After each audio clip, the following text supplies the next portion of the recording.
कैसे कैसे लोग रहते हैं यार यहाँ पर। साला तुमको पागल कुत्ते का गाड़ी उठा के ले जाएगा बता रहे हैं हम।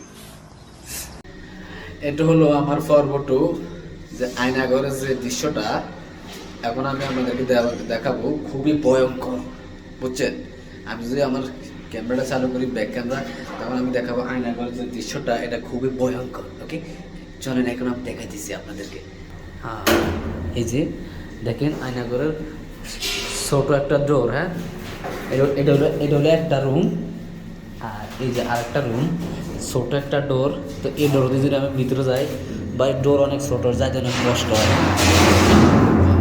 এই যে আরেকটা রুম, এটা হলো আরেকটা রুম আয়নাঘরের। ওরে বাবা পড়ে গেছে আরেকটা রুম দেখছেন। এটা হলো একটা রুম এক একটা আয়নাঘরের কি মিলে বানাইছে তারা। হ্যাঁ আর এই যে আরেকটা ডোর, এই পাশে একটা ডোর। হ্যাঁ দেখেন আর ওই যে মেন গেট।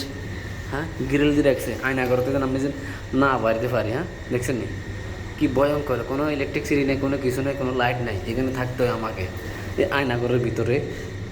ওরে বাবার বাবা। হ্যাঁ ভিতরে বহুত অন্ধকার, কোনো লাইট টাইট নাই, কোনো লাইট টাইট নেই। আমি অনেক কষ্টে আছি, অনেক বিপদে আছে।